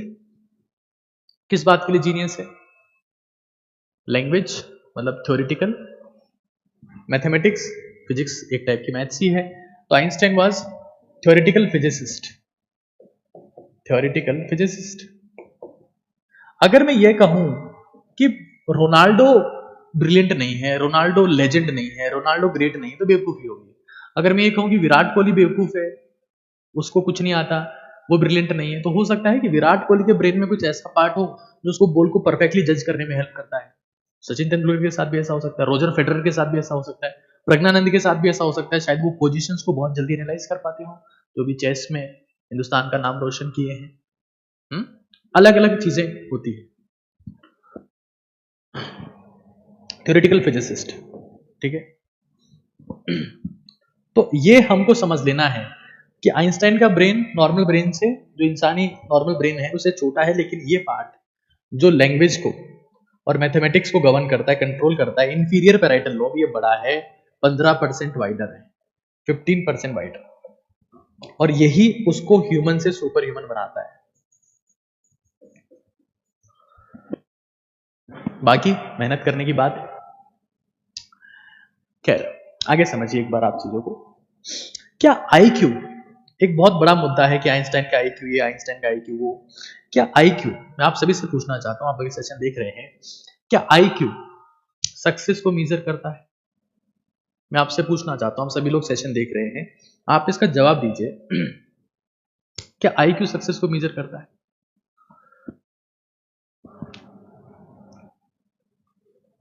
यस और नो?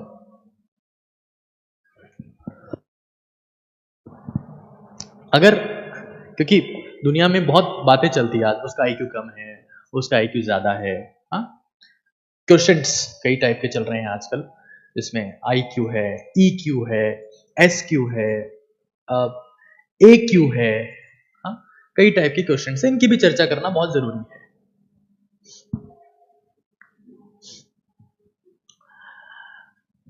IQ एक बहुत महत्वपूर्ण मुद्दा है और ये वर्ल्ड का मैप है जो IQ को रिप्रेजेंट करता है।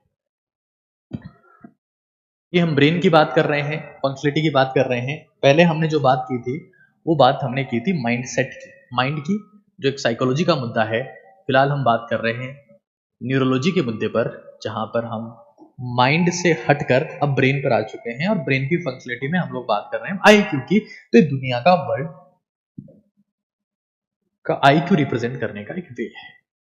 और आप यहां देख सकते हैं जिनका सबसे भयंकर IQ है। क्या आप उस कंट्री का नाम बता सकते हैं कि कहां पर सबसे इंटेलिजेंट लोग मिलते हैं? तो उस कंट्री का नाम है Hong Kong, north Korea, Korean countries. India India ये आप देख पा रहे हैं यहां पर शायद आप देख पा रहे हैं चीजों को। रेड वो कंट्रीज हैं, रेड वाले, जिनका IQ 65 से भी कम है। ये अफ्रीकन कंट्रीज बहुत सारी ऐसी। अफ्रीका के पीछे होने का रीजन कहीं ना कहीं शायद ये भी है, यहाँ पर कम दिमाग के लोग हैं।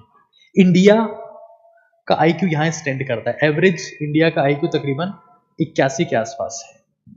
सबसे ज्यादा इंटेलिजेंट लोग इस एरिया में मिलते हैं, यहां पर और यहां पर। ये हांगकांग है और ये आपके पास में नॉर्थ कोरिया है, यहां पर माफ कीजिएगा साउथ कोरिया है, हांगकांग और साउथ कोरिया।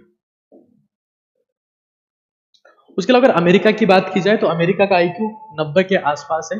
अमेरिकन का IQ तकरीबन 98 के आसपास है, ग्रेटर देन 95। लेकिन उनसे इंटेलिजेंट लोग भी हैं। ऐसे रशिया को भी आप देख सकते हैं, रशिया का IQ भी 95 से ऊपर आपको दिखेगा। अफ्रीका इसमें डूबता हुआ दिख रहा है और ऐसा स्टडी हुआ है कि अफ्रीकन कंट्रीज में बहुत सारी कंट्रीज ऐसी है जो IQ में मिसिंग है। इंपॉर्टेंट बात यह है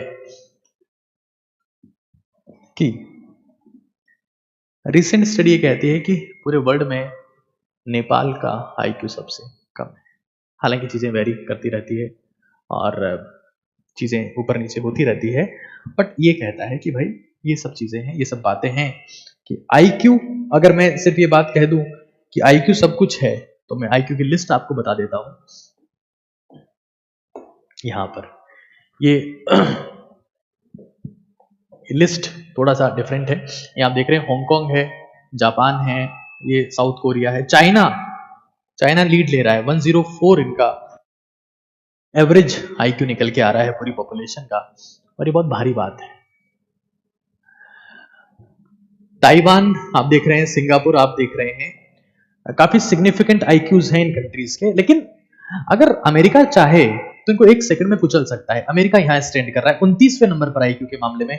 97 98 के आसपास अमेरिका का IQ है और ये दुनिया की सुपर पावर है। ये दुनिया की सुपर पावर है। कहीं ना कहीं IQ से भी बड़ी कोई चीज है।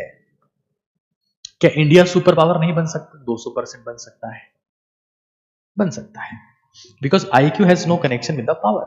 ये हमको समझ लेना है। यहां पर आप हंगरी देख पा रहे हैं, New Zealand, Belgium, Norway, Sweden, Denmark, ये सब आप देख पा रहे हैं। अच्छा, एक और इंटरेस्टिंग बात है, एक और बहुत बड़ी इंटरेस्टिंग बात है। हो सकता है आप इसको एक्सेप्ट करें ना करें, लेकिन यहां देखिएगा और चीजों को गौर से समझिएगा कि जब IQ की बात आई तो यहां जो एक मुद्दा है, ये यहां पर रिलीजियस एक्सेप्टेंस। रिलीजियस एक्सेप्टेंस,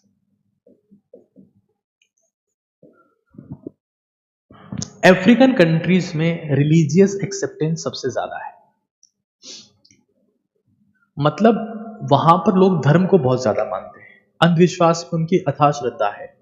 उनको पता ही नहीं कि भगवान क्यों है, क्या एप्लीकेशन है, किस तरीके से भगवान के प्रति समर्पित होना है, बस वो अंधभक्त है। जो कंट्रीज आगे हैं, जिसमें मैंने बोला हांगकांग, यहां पे 60% पीपल फॉलो नो रिलीजन, किसी धर्म का पालन नहीं करते।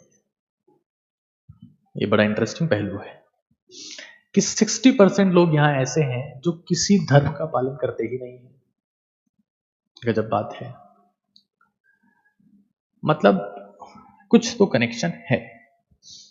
नेपाल बेचारा यहाँ पिछड़ा। इंडिया इंडिया इंडिया में साइंटिस्ट लोग भी हैं, इंडिया में बेवकूफ भी हैं, इंडिया में समझदार लोग भी हैं, इंडिया में हर टाइप के लोग हैं। रिलीजियस एक्सेप्टेंस आप सर्च कर सकते हैं, रिलीजियस एक्सेप्टेंस यहाँ पर 99.97% तक कुछ अफ्रीकन कंट्रीज में दिखेंगे। वो कहेंगे कि ऊपर वाला कर रहा है जो कर रहा है, हमारे हाथ में कुछ नहीं है। यूएस वाले लोग ये नहीं मानते हैं। इंडियंस भी कहीं ना कहीं धीरे धीरे चेंज हो रहे हैं, वो समझ पा रहे हैं, ईश्वर को भी समझ पा रहे हैं। स्पिरिचुअल एस्पेक्ट को, रिलीजियस एस्पेक्ट को समझना जरूरी है। आंख बंद करके शुतुरमुर्ग वाला बिहेव करना या अपनी गर्दन को रेगिस्तान में घुसा देना is not an good idea. खैर आगे चलते हैं IQ, EQ और SQ के ऊपर। ये समझना बहुत जरूरी है। देखिए IQ का मतलब क्या है कि ब्रेन स्मार्ट है। ब्रेन स्मार्ट है, इंसान जो है ना वो ब्रेन से स्मार्ट है। बेसिकली लैंग्वेज और साइंस, लैंग्वेज और साइंस ये दोनों IQ के दम पर ही आप सीख सकते हो। ठीक है, लैंग्वेज और साइंस आप IQ के दम पर ही सीख सकते हो। EQ मतलब हार्ट स्मार्ट। हार्ट स्मार्ट ऐसे लोग जिनको बिहेव करना आता है, किसको कैसे मनाना है, किससे कैसे बात करनी है, क्या करना है। अच्छा इसके अलावा देखो IQ इज अबाउट कैपेबिलिटी, इसकी औकात कितनी है, क्षमता कितनी है। क्षमता को रिप्रेजेंट करता है IQ, कैपेबिलिटी क्षमता। लेकिन EQ विल को रिप्रेजेंट करता है, विल पावर, करने की इच्छा, कि कुछ काम नहीं हो रहा है तो इसको अपने मना लिया, उसको मना लिया, इससे सेटिंग करी, उससे सेटिंग करी, कुछ कुछ कर करा के अपना काम निकाला। ईस्ट इंडिया कंपनी, इंग्लैंड वाले लोग, हाँ इंग्लैंड 22वें नंबर पे IQ में। दिमाग तो कुछ खास नहीं था उनमें, दुनिया पे राज किया। दिमाग कुछ खास नहीं था, दुनिया पे राज किया, कुछ ना कुछ तो किया। शायद वो लोग, विल पावर अच्छी रही हो, will power, capability, will power. Social quotient कि आपका ग्रुप बिहेवियर कैसा है, जनता आपकी कितनी बात सुनती है, जनता आपको कितना मानती है। लीडरशिप स्किल, ये पर्पस देता है आपको, पर्पस। SQ जिंदगी में लीडर बनने के लिए, महान बनने के लिए, एक्सट्रीम पर जाने के लिए बहुत जरूरी है SQ, सोशल कोशेंट। एक आता है AQ, इसका मतलब है एडवर्सिटी क्वोशेंट। एडवर्सिटी क्वोशेंट, ये जो एडवर्सिटी क्वोशेंट है, आप कितने बॉडी स्मार्ट है उसकी बात करता है। ठीक है, एक कैपेबिलिटी की बात करता है, एक विल की बात करता है। EQ talk about will, SQ talk about purpose. ये एडवर्सिटी का, आपकी बॉडी स्मार्ट, आपकी बॉडी कितनी पावरफुल है, body smart, that is AQ। इसको आप PQ भी कह सकते हैं, फिजिकल कोशेंट भी कह सकते हैं। बात समझ में आती है? और ये चारों ही पैरामीटर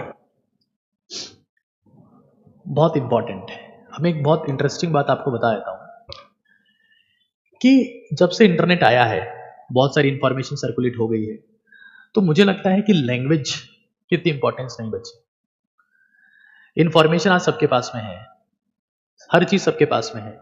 जो चीज कहीं ना कहीं अब डिफरेंस पैदा कर रही है, इंपैक्ट ला रही है, इन्फ्लुएंस ला रही है, जिससे सबसे बड़ा डिफरेंस पैदा हो रहा है, वो चीज है AQ या PQ या एडवर्सिटी कोशेंट या फिजिकल कोशेंट, कि आप बुरे से बुरे हालात में किस तरीके से काम किए। एक बार यहां समझ लो, एक बार आपको अगर इस पे भरोसा नहीं हो रहा है तो मैं कुछ फेमस लोगों का IQ आपको कंपेयर करके दिखा देता हूं, एक बार आपको पता लग जाएगा। ये कुछ फेमस लोग हैं,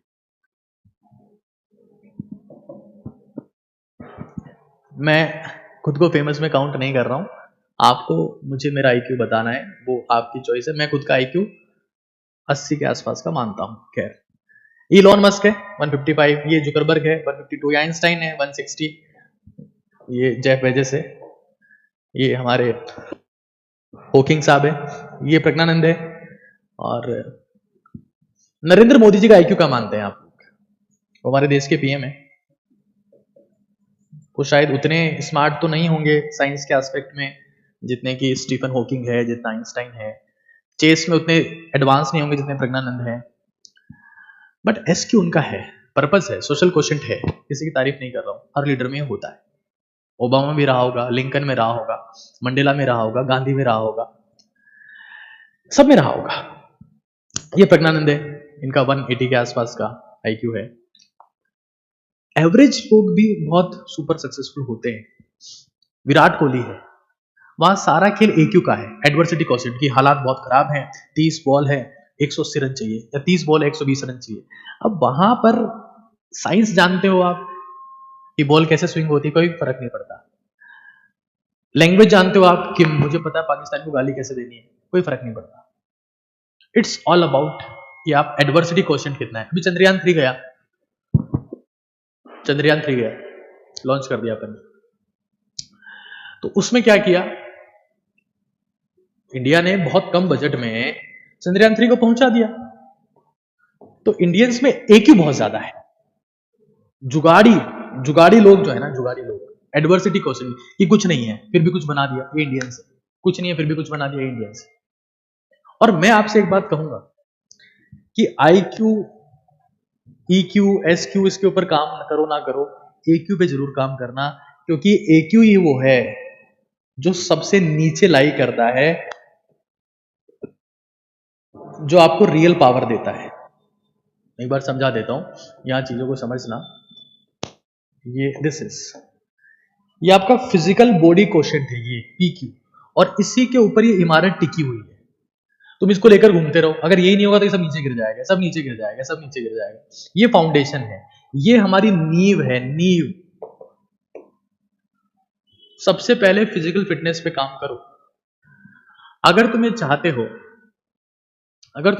हो कि दुनिया में तुम्हारी वैल्यू हो, तुम्हारा नाम हो, लोग तुम्हें कुछ समझें, तो फिजिकल फिटनेस पे काम करो। इंफॉर्मेशन, नॉलेज, लैंग्वेज ट्रांसलेटर्स बहुत हैं दुनिया में आजकल। Efficiency to access the information, that is very important. उसके बिना आप कुछ नहीं कर पाएंगे। कंटेंट मेरे पास और भी बहुत सारा है, लेकिन अब मैं क्या करूं। बहुत सारी किताबें ऐसी है जो ब्रेन के ऊपर लिखी गई है, जिसमें से एक बहुत फेमस किताब है जो जॉन मेडिना ने लिखी है, ब्रेन रूल्स। और कुछ ब्रेन फूड्स पर भी किताबें लिखी गई है, इन सबको मैंने पढ़ा है। परफॉर्मेंस कॉर्टेक्स, काम clarity, the leading brain, the brain warriors, और इन सब की समरी मैं आपको अब देने वाला हूं कुछ लाइनों में कि क्या कहती है, कैसे आपके ब्रेन को एक्टिवेट किया जा सकता है, उसकी हम लोग चर्चा करेंगे कुछ समय में। ठीक है, यहां समझिए, एक बात यहां देखिए, ब्रेन एक्टिवेशन, क्योंकि सारा मुद्दा यही था कि खुद को इंटेलिजेंट कैसे बनाएं, ब्रेन एक्टिवेशन कैसे करें, शार्प कैसे बने, अपने आसपास के लोगों को एक्टिवेट कैसे करें, हमारी औलाद को कैसे सक्सेसफुल बनाएं, बहुत सारे मुद्दे थे, तो मैं आपको बता दे रहा हूं वन बाय वन। ब्रेन को तेज चलाने का सबसे पहला तरीका है अपने आप को चलाओ। जो इंसान बिस्तर में लेटे लेटे तोंद निकाल के स्विगी जोमेटो से ऑर्डर करके पिज्जा खा रहा है, बर्गर खा रहा है, उसका माथा कभी काम नहीं करेगा। फिजिकली एक्टिव क्यों? क्योंकि जब इंसान बहुत तेजी से ब्रेन डेवलप कर रहा था, इवोल्यूशन उसका दिमाग बहुत तेजी से बढ़ा रहा था, तो 18 किलोमीटर रोज चलता था, 18 किलोमीटर पैदल चलता था, यहां से वहां घूमता था। पैदल चलो, सबसे पहली चीज, तुम कुछ नहीं कर सकते, पैदल चलो। सीढ़ियां चढ़ सकते हो, मैं सीढ़ियां चढ़ता हूं, पैदल चलो। पैदल चलना बहुत ज्यादा जरूरी है, क्योंकि इससे मसल स्क्वीज होती है, और मसल जब स्क्वीज होती है तो यहां से ब्लड आपकी खोपड़ी में पहुंचता है। ठीक है, पैदल चलो।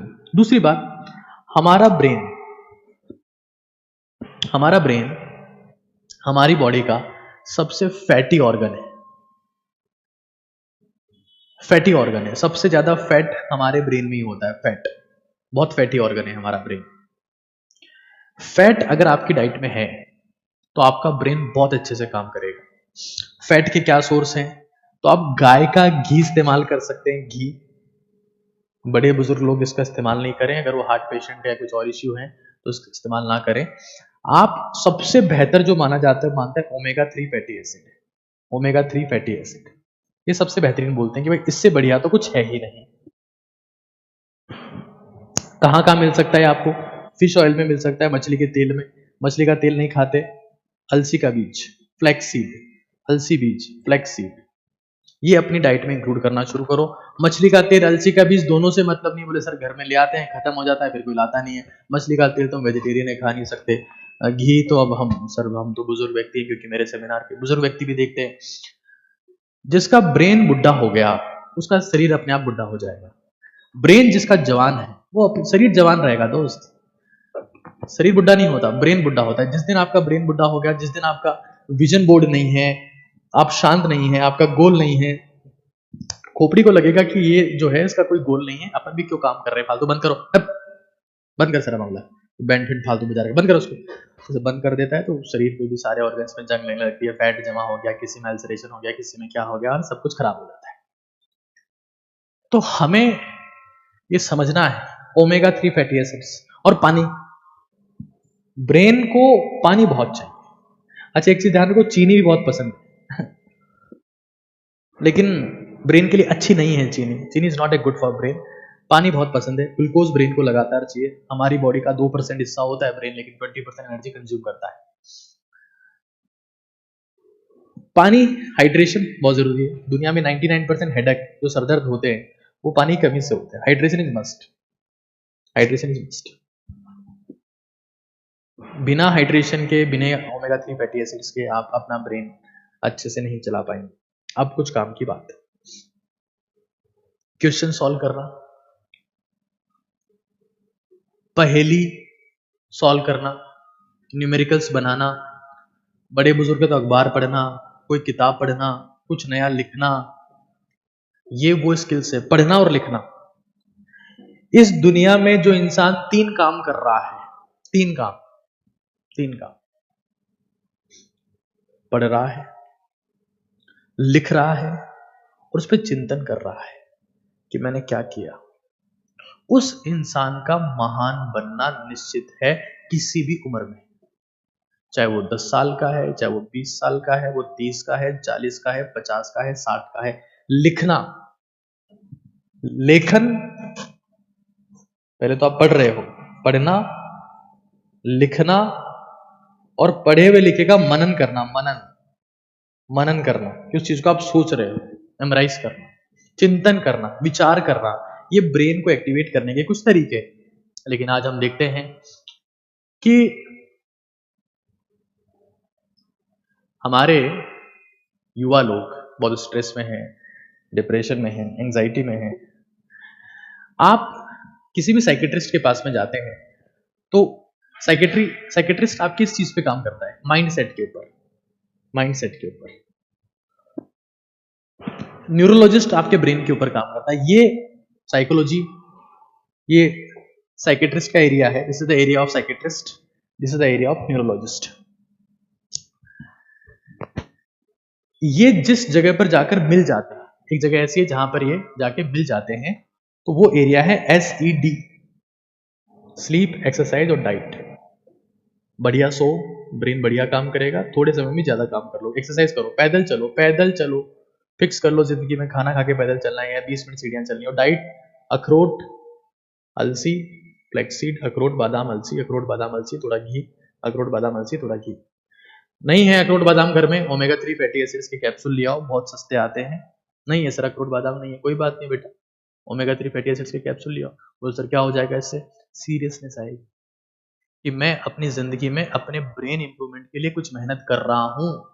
तो जो इंसान सुबह उठ के ओमेगा 3 फैटी एसिड सप्लीमेंटेशन ले रहा है, वो अपने गोल को याद कर रहा है, ऐसा इंसान अपना समय खराब नहीं करेगा। सुबह उठ के मिराज खा रहे हो, कोई विमल खा रहा है दाने दाने में केसर का दम, ऐसे लोग क्या कर पाएंगे?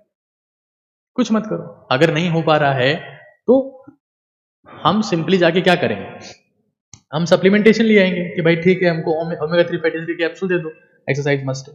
पसीना आना चाहिए, पसीना, जिसको पसीना आ रहा है सारे रोग, सारी गंदगी, सारे टॉक्सिन, सारी नेगेटिविटी, सारा स्ट्रेस, फ्रस्ट्रेशन, एंजाइटी, डिप्रेशन बाहर निकल जाता है। दुनिया में डिप्रेशन में कौन है जो मुलायम गद्दे पे सो रहा है और एसी चल रहा है? या मान लो मुलायम गद्दे पे नहीं भी सो रहा है, नॉर्मल चारपाई पे बेड पे सो रहा है, लेकिन सपने नहीं है, पसीना निकल नहीं रहा है, मेहनत हो नहीं रही है, स्विगी वाले भैया खाना दे गए, जोमेटो वाले भैया टोमेटो दे गए, जिंदगी चल रही, लप्पू सा सचिन बन गए हो तुम, झिंगुर सा तुम्हारा शरीर है, बोल तुम सकते नहीं हो, पढ़ते तुम हो नहीं, लिखना तुम्हें आता नहीं, मनन तुम करते नहीं हो, कहां पहुंचो? तो हमें यह समझना है। और सो किसी हसीना के चक्कर में अपनी नींद खराब मत करो। मैं फिर कह रहा हूं, आज दुनिया में 99% लोग डिप्रेशन में वो हैं जो किसी एक रिश्ते में थे, किसी एक हसीना के चक्कर में थे, हसीना के चक्कर में पसीना नहीं बहाया, वो पसीना छोड़ के चली गई, अपने आप को इंप्रूव नहीं किया, अपने आप को बेहतर नहीं किया, सारा समय उसमें खपा दिया, सारी जिंदगी उसमें खपा दी, और उसके बाद में क्या हुआ? जिस दिन वो छोड़ के चली गई, डिप्रेस अप्रेस कंप्रेस्ड हो गए, माँ बाप परेशान है, साइकिट्रिस्ट के पास में लेके घूम। तो हमें यह समझ लेना है कि हमें पसीना बहाना है। तुम अगर किसी के भी चक्कर में दुनिया में अपने आप को इंप्रूवमेंट करना रोक देते हो, अपने आप को बेहतर करना रोक देते हो, तो तुम कहीं नहीं पहुंच पाए, ये मेरी गारंटी है। तो स्ट्रेस, एंजाइटी, फ्रस्ट्रेशन, मैं फिर कह रहा हूं 20 मिनट सीढ़ियां चढ़ो, 20 मिनट सीढ़ियां चढ़ो। आज तो हालात ऐसे हो गए हैं, मैं कई ऐसे लोगों को देखता हूं जो खुद कार्डियोलॉजिस्ट है, हाँ, हार्ट के डॉक्टर है, वो हार्ट के डॉक्टर पेशेंट चेक करते हैं, बाहर क्लिनिक पे लिखा हुआ है सर शनिवार को नहीं देखते, क्यों? बोले सर शनिवार को किसी बड़े हार्ट के डॉक्टर को खुद दिखा के आए। अरे यार, तुम्हारे खुद के ऐसे हालात है। माँ बाप मोबाइल चलाते हुए बच्चों को ज्ञान दे रहे, फोन मत चला रहे, क्या हो? अपने आप को ताकतवर बनाओ, अपने आप को मजबूत बनाओ, और जब तक मजबूत नहीं बनाओगे कुछ नहीं कर पाओगे। स्ट्रेस, एंजाइटी, फ्रस्ट्रेशन, डिप्रेशन रहेगा और आप खत्म हो जाओगे। ये हमारे पास में कुछ बातें थी, मैं सेशन को कंप्लीट कर रहा हूं। कुछ हाई आईक्यू पीपल के बारे में बता देता हूं। दुनिया में ऐसा नहीं है कि सिर्फ इतना ही आईक्यू है, मैगजीन की कॉलमिस्ट 228 पे है, कुछ और लोग भी हैं जिनको आप देख सकते हैं। गैरी कैस्परोव रशियन चेस प्लेयर का 194 आईक्यू है, तो ज्यादा आईक्यू का मतलब सक्सेस नहीं है। कुछ इंटरेस्टिंग बातें मेरे पास में आपके लिए थी, और सबसे बड़ी बात, सुबह का खाना बहुत ढंग से खाओ, ये दिमाग को तेज करने का एक सबसे बेहतर तरीका है, सुबह का खाना। अब माँ बाप से क्या सुनते, ये तो खाता ही नहीं है, ये तो पीती ही नहीं है, ये तो खाती नहीं है, एक बिस्किट खाता है। अरे क्या चूहा है क्या तू? सबसे ज्यादा खाना 11 बजे से पहले खा लो, वो पचेगा, उसका पाचन होगा, अवशोषण होगा। अब तुम उठ 11 बजे रहे हो, गुड मॉर्निंग मम्मा। अरे तुम मम्मा तो ठीक है, शरीर का रायता हो गया तेरे। टाइम से उठो, ढंग का खाना खाओ, अपने आप को ताकतवर बनाओ, अपना EQ ठीक करो। EQ ठीक करोगे तो EQ, IQ और SQ अपने आप ठीक हो जाएगा। शरीर पे काम करो, क्योंकि तुम बड़े बंगले में नहीं, शरीर में रहते हो। शरीर खराब हो गया, बड़ा बंगला किसी काम का नहीं होगा। अपने ऊपर काम करो, माइंडसेट के ऊपर काम करो, कुछ लिखो, अपने चेतन मन को शांत करो, अपने माँ बाप का नाम लो। कुछ सवाल अगर आपके हैं तो आप बता सकते हैं। उसके बाद में इस सेशन पर मैं कुछ कमेंट की उम्मीद करूंगा, क्योंकि मैंने सेशन के लिए बहुत मेहनत की है। और हालांकि उसके बाद भी निकले हैं वो लोग मेरी शख्सियत को बिगाड़ने, इतना प्रयास करने के बाद भी निकले हैं वो लोग मेरी शख्सियत को बिगाड़ने, जिनके खुद के किरदार मरम्मत मांग रहे हैं। ये अलग बात है। हमारा गोल अपने आप को इंप्रूव करने पर है, अपने आप को बेहतर बनाने पर है। मैं एक मिशन पर काम कर रहा हूं जिसका नाम है OTT इंडिया, और मैंने प्रॉमिस किया था कि जब OTT इंडिया पर 10,000 सब्सक्राइबर्स हो जाएंगे तो मैं OTT इंडिया पर सेशन करना शुरू करूंगा। लेफ्ट नॉस्ट्रिल वाला एक्सरसाइज फॉलो करते हैं क्या? मैं बिल्कुल करता हूं। मैं जो कुछ भी कहता हूं मैं वही कहता हूं जो मैं करता हूं। मेरे में ज्ञान देने की इच्छा आकांक्षा नहीं है, मैं वो सब आपको बताने आता हूं जिससे मेरी जिंदगी में परिवर्तन आया है। आप सभी का बहुत बहुत धन्यवाद, बहुत बहुत शुक्रिया। आपके पॉजिटिव कमेंट्स, पॉजिटिव स्टेटमेंट्स से मुझे मोटिवेट करते हैं। आप सभी को मेरा प्यार भरा प्रणाम, प्यार भरा नमस्कार, गुड नाइट और happy Rakshabandhan. Thank you so much. आपके शब्द मुझे बहुत प्रभावित करते हैं, उत्साहित करते हैं, मैं उनका इंतजार करूंगा। बहुत बहुत धन्यवाद।